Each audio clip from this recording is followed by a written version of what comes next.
سکھر سے نمائندہ تیز BBC سید ضیاء الرحمان کی رپورٹ کے مطابق کسان خواتین کے معاشی اور اقتصادی تحفظ کے لیے بنایا گیا قانون تاحال کوئی پالیسی مرتب نہیں کر سکا۔ تمام جماعتوں نے مطالبہ کیا ہے کہ Sindh women agriculture workers act کو فی الفور نافذ کیا جائے اور کسان خواتین کے حقوق کا تحفظ کیا جائے۔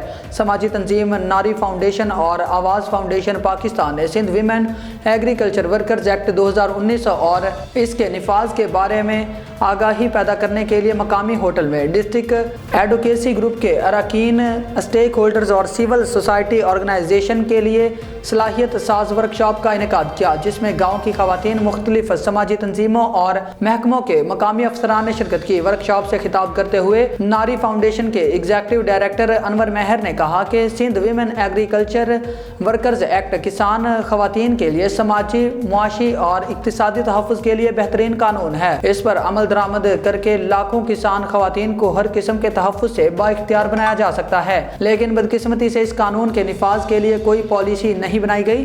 ماسٹر ٹرینرز ایڈوکیٹ شفیق کھوسو، شازیہ عباسی اور حیدر مہر نے کہا کہ کسان خواتین کے تحفظ کے لیے بنائے گئے قانون سے لوگ ابھی تک لا علم ہیں۔ انہوں نے کہا کہ سندھ میں کسان خواتین کو جو زمینیں دی گئی ہیں وہ دستیاب نہیں، اگر زمینیں ہیں تو بااثر کے قبضے میں زرعی قرضے فراہم کرنے والے بینکوں کی کڑی شرائط کے باعث کسان زرعی قرضہ لینے سے محروم۔ انہوں نے کہا کہ دیہی علاقوں میں خواتین پر تشدد مرد کا حق اور عورت کا مقدر سمجھا جاتا ہے، خواتین کو زمین کی ملکیت کا حق نہیں۔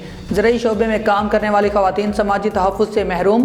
محکمہ سماجی بہبود کے اسسٹنٹ ڈائریکٹر زبیر مہر نے کہا کہ کسان خواتین والوں کو مناسب اجرت نہیں دی جاتی۔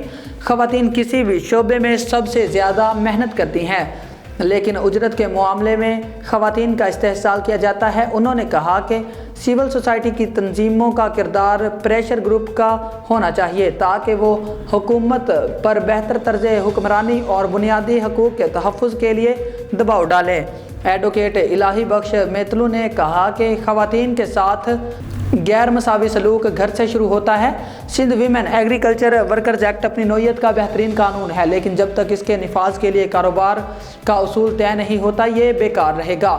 ورکشاپ میں مختلف سماجی رہنماؤں ماروی نیلم ناز، صنم امجد مہر، عبدالوحید، سیاسی سماجی رہنما عذرا جمال، شبانہ خاکی، پیس الائنس کے بابو مہر اور آمنہ نے اپنے اپنے خیالات کا اظہار کیا۔